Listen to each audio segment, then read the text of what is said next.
All right, seats please. Wow, it's quiet. All right, this is it. The last few moments of SDGC 2019. To kick off this segment, we are going to see short presentations from each of the Service Design Award winners. To introduce each of those winners, I'm going to bring back to the stage Carrie Boudin. Thanks, Jamin. All right, I love the crowd that I see here, love the crowd that I'm seeing ready to watch these great presentations from our Service Design 2018 award winners. This is where they hailed from, so love seeing this nice distribution across our global map here. And with that, no further ado, I am going to welcome Siobhan Hennessy from Musgrave to talk about her work with Helen. Yeah, great. Thank you. I've been told to be brief, be brilliant, and be gone, so we've about 4 minutes to go through this. So we'll do this quite quickly. So thank you very much for the award. Really, really delighted to be a recipient this year. This is our baby project, and it was a marriage of love between ourselves in Musgrave. We're the mammy of the project, with Helen being the daddy.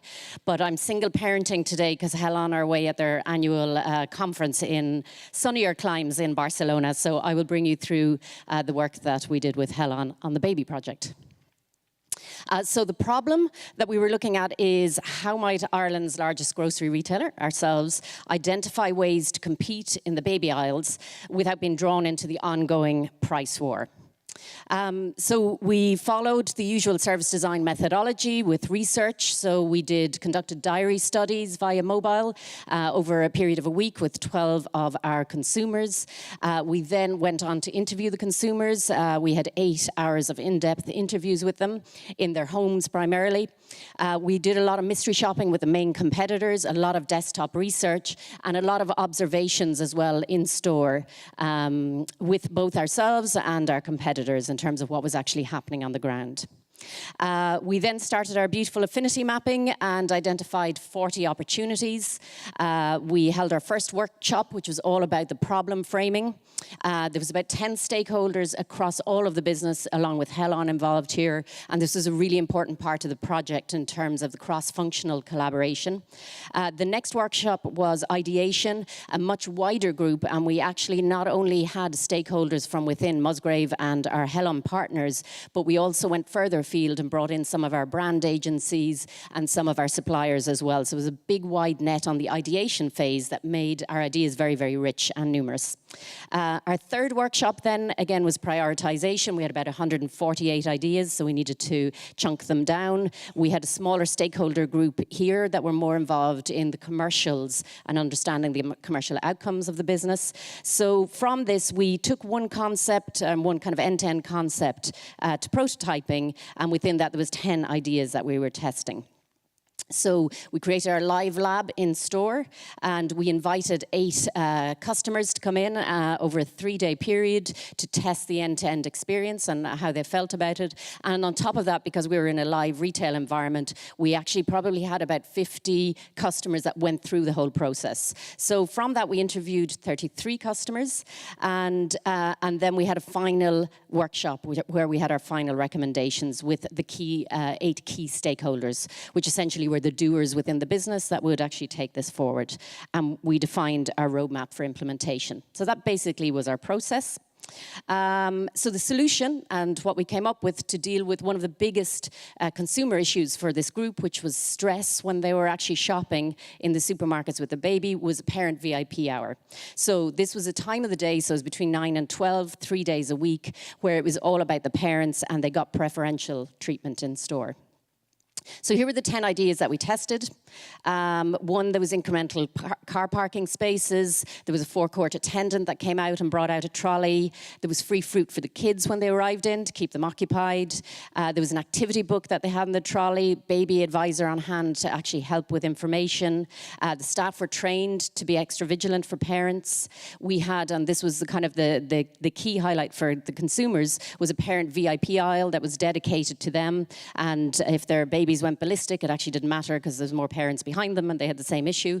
But also it was a sweet-free aisle, so the kids weren't grabbing at everything, and there was somebody to help them pack, and then somebody to help them bring out stuff to the car. And also the kids got a good behavior sticker for being really good around the store. And then finally, post-coffee treat, so a free tea or coffee for the customer after they left. So just in the interest of time, the impact here, so there was, consumers said they were 70% less stressful when they were in store shopping, and we're rolling this out now to 50 of our biggest stores, so big impact in terms of consumers. We estimate we'll get an incremental revenue of almost 5 million just from this, this idea alone. And really importantly for us within the business, there was a huge shift towards customer centricity in terms of the immersions, the prototyping, and the end-to-end journey mapping. That's it. Thank you.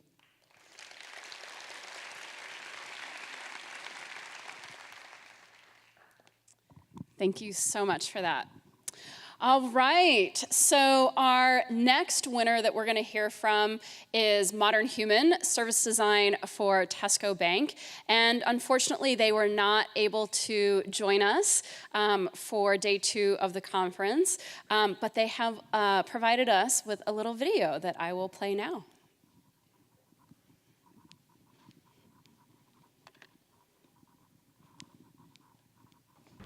I'm Paul Jervis-Heath from Modern Human. And I'm Amjad Rasool from Tesco Bank. We're absolutely delighted to have won a Service Design Award yesterday and really sorry that we can't present this in person.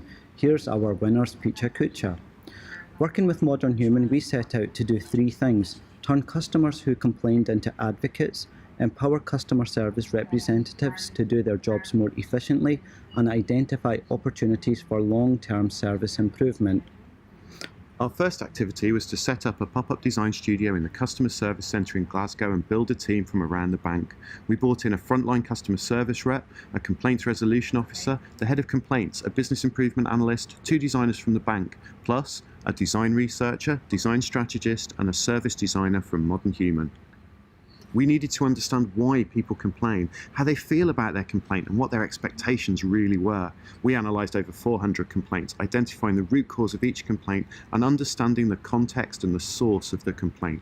We listened to every call and read every correspondence related to each of these complaints. We wanted to understand the perspectives of everyone involved, so we interviewed every customer service representative and complaint resolution expert that had been involved in the complaints in some way. Then we interviewed the customer who'd made the complaint.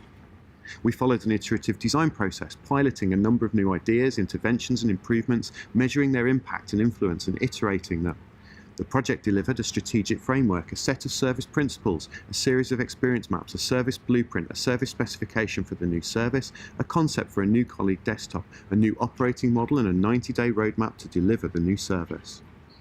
During our design research, we were struck by the psychology at play. For the customer making a complaint, it's often stressful. Equally, for the person taking the call, the situation is stressful too. A deep analysis of our design research, coupled with multiple other data sets, also helped us to understand the factors that shape a customer's expectations. This model included the optimum way to approach the complaint, as well as how the customer's expectations of their bank change at moments of crisis. From a customer perspective, there are 2 parts of a complaint: the issue and the negative emotion.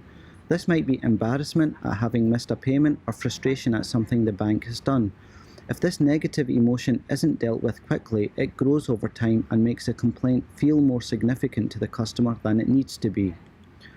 All of our analysis told us why people are complaining and the root causes, but this was from a bank's perspective. When we looked at it from a customer's perspective, we realised that there were only 5 reasons to complain.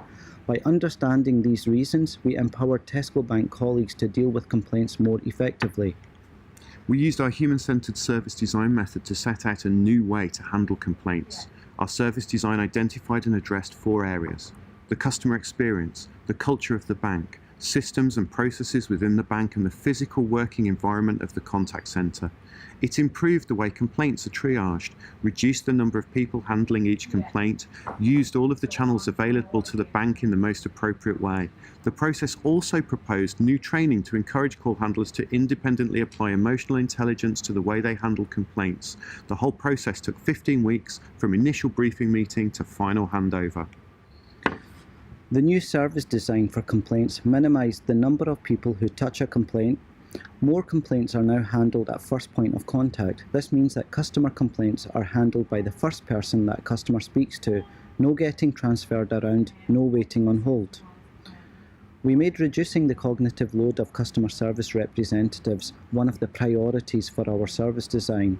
This enabled customer service representatives to have more effective conversations with customers. And the ambition for redesigning complaints is to build a lasting customer relationship, to demonstrate that we're serious about fixing things that go wrong, recognising the issue, solving it, and following it up. It's those moments that sometimes define relationships. The benefit of this project for Tesco Bank and our customers has been significant. 41% more complaints are being resolved to the customer satisfaction, and the time taken to resolve a complaint has been reduced by 63%. There have been 0 escalations to team managers by customers wanting a faster resolution. At a senior level, the project has proved that service design can be applied successfully within the bank and have tangible outcomes. Executive leadership at the bank are taking service design very seriously as a way of achieving business objectives and are directly involved in shaping future projects. And I'll leave you with a quote from my colleague Nicola Gavin, who heads up complaints.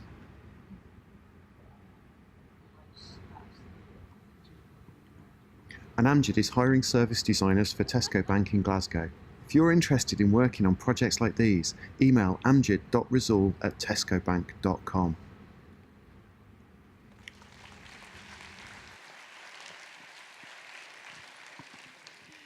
Even from afar, they couldn't resist the shameless plug. All right.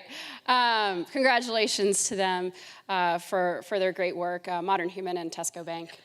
Our next presenter is from Fjord, Giuliano Fagiolini, and he is representing the project for developing a police force's digital experience for citizens with West Midland Police. Thank you.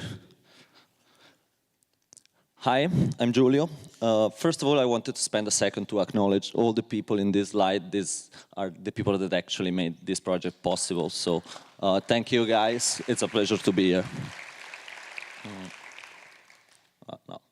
Okay, the project started a couple of years ago when the West Midland Police, actually, they came to us to help them understand and define new ways in which they could get in touch with the citizens. And in particular, I'm talking about the 101, the non-emergency phone number.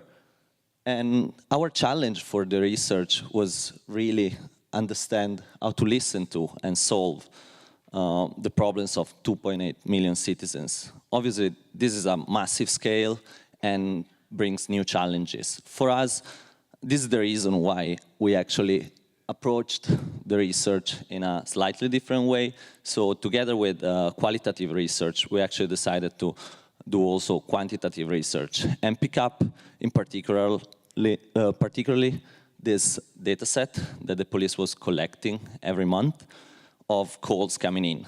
This obviously was anonymized, but was a good representation of what was coming in and coming out, so the outcome also of these calls. This brought us a series of frustration and opportunities that were really helpful to understand the overall landscape and the main blockers, but also allowed us to work on visualizations that became a sort of lingua franca between us and the police. We would bring this visualization to the police station and we would start discussing and uncovering what was the big picture of the situation and not just the overall feeling about the process. Wow.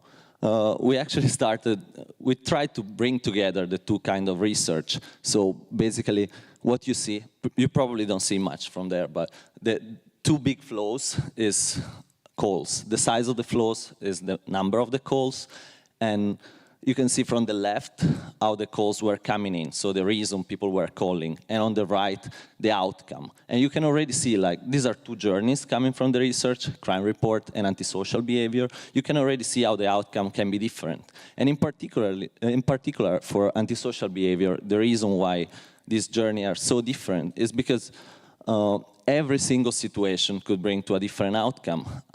differently from crime report, while people call just to have a report. And actually, this is the reason why a lot of people don't call, because they just don't know what would happen. They are scared to have the police showing up at their doorstep the day after. We also worked on data-infused journeys, what we call this way at least. And it's basically these journeys coming from the interviews, but that also represent the depth of the data and the scale, so that you could design accounting not just for one journey, but for multiple journeys. And we brought this to the workshops so that we could test each of the service concepts towards all the possible variables. We developed prototype to test and learn fast, but also for the police to be able to show the concept within the organization. We developed a design system that allowed to scale quickly and efficiently. And this is the final result, and in particular, this video is showing the tool that allows you to understand what is going to be the process in case you will report, so that you can actually report when you feel more confident and about the outcome and what the process is going to be. So to conclude, just the tools are changing for our profession, but the way we need to tackle our problems is going to be the same, by looking at the human behind the numbers. And the human behind the numbers is going to uncover stories, and the stories are going to be what is going to change the people's lives. Thank you. Thank you. All right, great work. I was really inspired by that particular project when I saw it come across my desk initially. So, all right, our next project comes from Continuum and their client Southwest Airlines, digital wayfinding design and prototype. And to share that story with you is John Campbell, head of service and experience design at Continuum. There you go. And your mic. Hello, everyone. First, thank you to the judges. We're super jazzed that we were lucky enough to get selected. I'll cruise through this pretty quickly. So Southwest Airlines, for those of you that don't know, one of the 10 largest airlines in the world, 157 million passengers in 2017. And they had an interesting challenge. There was a lot of big changes in 2017. New uniforms, new changes, including new planes. One of the biggest issues was that these planes, larger planes, hold 20% more capacity. 20% more capacity means more passengers at the gate. More passengers at the gate is not a good thing. It's one of the #1 customer complaints that Southwest had. So the question became, how can we create a better experience, not in flight, but rather within the airport, especially when Southwest doesn't own the airports themselves. So went out, talked to customers, rode along with them, flew everywhere, and as part of that, we learned one interesting thing, one of several interesting things, and that was that nearly everyone we spoke with went and physically checked where the gate was and that it was a real gate, that it existed before they did anything else. And oftentimes they would then, depending on if they're with families or whatever, they would settle down, they would hang out there, and that would cause a lot of the overcrowding. So how do you start to find an opportunity to move people out? We're all familiar with this. You can imagine decades ago an engineer deciding that this made a lot of sense, right? We're in a highly complex situation with busy, stressed people. Let's give them a spreadsheet on a screen and have them navigate that through their flight number, right? And so the answer was not this, right? So while that's been the mode that's been around, we said we need to elevate this. How can we humanize this data, make it more personal, use the Southwest brand, which is a highly trusted brand within the airport environment, to actually allow people to find the right information and then feel confident enough that they don't have to stay at the gate. They can navigate around the airport, they can go get a coffee, they can go to the bathroom, do whatever else they need to do beforehand. So the solution ended up being a full digital wayfinding system, including mobile, that moved people through the system, through the airport, provided them real-time information. So actually prototyping with the data science group at Southwest, we were able to build out a unique system that used color coding, hierarchy of information, translating things like flight number and departure time into gate and boarding time, right? So for some reason, the same engineer, probably we'll blame him, is insistent on telling you when the departure time is, but not the boarding time. You don't actually care when you're pushing off from the gate. What you care about is when you need to be there. Because it's a highly constrained, regulated environment, we also made sure that we got it right through some prototyping. And I think this is a great example of the power of service design and service design prototyping. We rented 12,000 square feet, and we actually built the whole system to scale using foam core, some office chairs from the Continuum office, actually you can see there. That allowed us to test font size, type size, allowed us to look at sight lines. We even piped in background noise from an airport so that we simulated all the cacophony that was going on. And that allowed us to really dial in and move that along using iPads and the like. And ultimately created a full system, a modular system that would work for any and every airport, because you know that every airport is unique, has its own owners within the city. So just to go quickly now, we actually rolled this out in Dallas-Fort Worth DFW Airport, or not DFW, Dallas Love Field Airport at Thanksgiving last year. So this was a highly stressful and busy time. We got it launched, did a bunch of testing, and at this point now, sorry, I'm going to cruise through pretty quick here. At this time, we are actually now in the process of rolling it out to other airports in the U.S., which is pretty exciting. So that's that. Was that 4 minutes? That was close. Sorry. Thanks.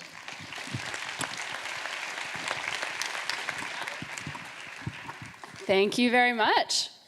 All right, fantastic work again. Hopefully you're loving these presentations as much as I am. Our next one is from Innovationsguiden, and unfortunately they were not able to join us today either, and so we've got a little video from them.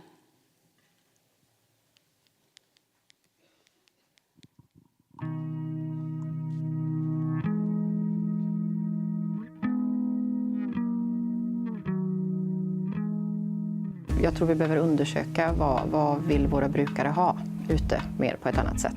Och jag tror att det här är ett väldigt bra sätt att göra det på. Det är inte bara en metod utan det är ett förhållningssätt. Alltså hur man ser på tillvaron, om man ser på användarna som en resurs och en tillgång eller inte.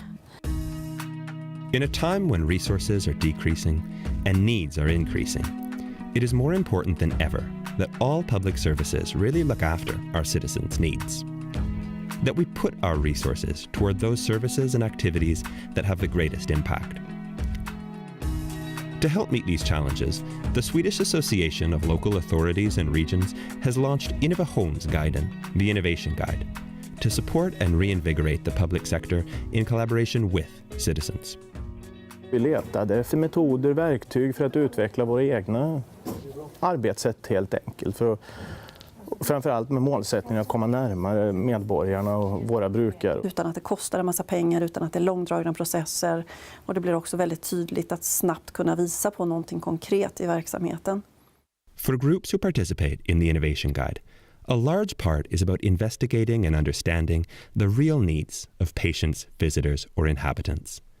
It's about developing ideas and concepts and testing them together with real people. Exploration and co-creation in several steps. Man kryper under skinnet på ett annat sätt. Att det var väldigt roligt och väldigt jobbigt också. Men att verkligen försöka komma ner i deras skor på ett annat sätt. Och hur mycket det gav. Att det var inte bara, vi fick ju inte bara svar på våra frågor utan även mycket kunskap runt omkring. När personalen blev delaktig och när de började intervjua patienter, det kom det bara blommade upp. Och vi var eniga och fulla av energi och motivation och väldigt entusiastiska kan jag säga efter det. When you participate in the Innovation Guide, you get several forms of support. There's a digital platform with work templates and films, open for everyone to exchange and share. There are workshops where participants learn and test different methods together, interactively, with other groups. Each team also gets a coach, specialized in innovation within the public sector. Idén med coaching är väldigt, väldigt bra. Att man har tillgång till en coach som man kan kontakta och bolla sakerna med. Det har varit betydelsefullt för oss på flera sätt. Jag har ju bara fått positiv respons på det, både från personalen och framförallt från brukarna. Vi har haft väldigt roligt under resans gång, vi som har jobbat med det. Och vi har ju kommit varandra väldigt mycket närmare. We believe that the power to renew and improve the public sector lies with the users. With the help of methods from the Innovation Guide, we can use our resources better and change the everyday lives of our citizens for the better. Och just det här att man testar och får tänka nytt och tänka lite vitt och lite brett och lite så här, och sen så trillar det ner i någonting som blir någonting bra. Men att det har varit ett väldigt roligt sätt att jobba.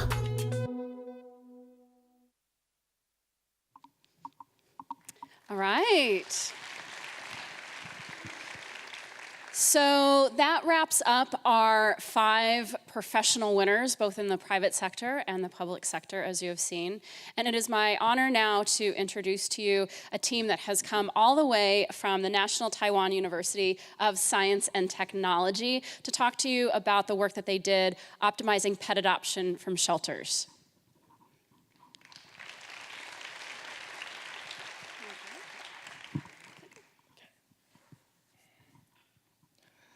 Hello everyone, I am Shimin. This is my partner Xinzhi. We are come from Design Information and Thinking Lab in Taiwan. Our project is about animal shelter, where is an organization that takes care of stray dogs. However, in Taiwan, stray dogs used to be put to death after 2 weeks in a shelter. But starting 2015, Taiwan began operating legal sorry? Yep. Okay. Become legal policy. But a stray dog living a better life than before. When you come to a shelter, there are one tiny space has to be occupied by over 10 dogs. It's not only about the low quality of the environment, but making dogs nervous and unfriendly. To improve the situation, we began our research. The staff is always open work. In addition to taking care of dogs, they are usually answer annoying questions from people, not to mention the company's reasons to return dogs. This makes staff loss of energy and faith. Because adopters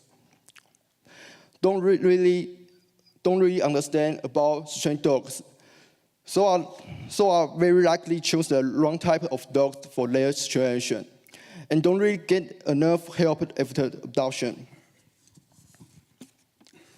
The final is a volunteer. Volunteers help dogs to interact with a human.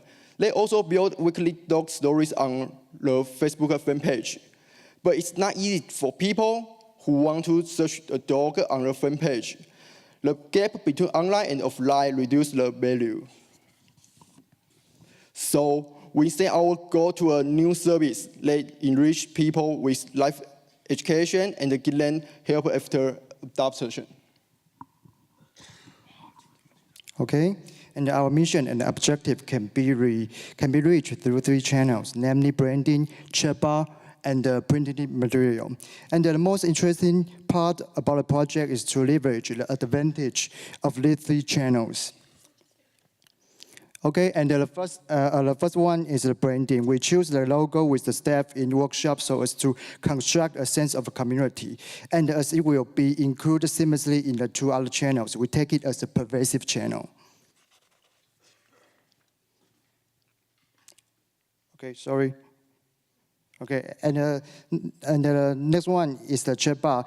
Seeing the ample story and the photos posted by the volunteer on the 25,000 follower fan page, we decided to build a Facebook chatbot as our main online channel to leverage the combination of the posted results and the chatbot instead of making a new app or a website. Okay, and the printing material is our offline channel. And let's jump to our most important thing is that the channel integrating. Okay. For example, each cage have a self-introduction card to demonstrate the demographic information about the dog. Moreover, you can use the QR code to connect the chatbot to read the going journey provided by volunteer and other adapters who have interact with the dog. This way, you can still keep tracking of the dog's growing journey even after the tour, so that the inspiration is more likely to be turned into further actions.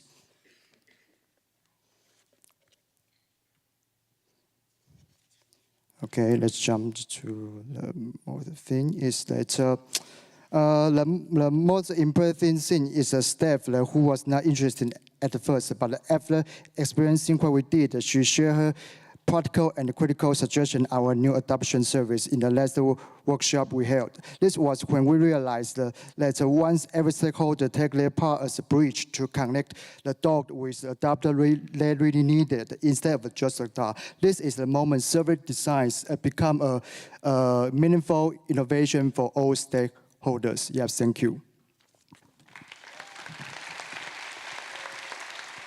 Thank you so much. I'll take your clicker.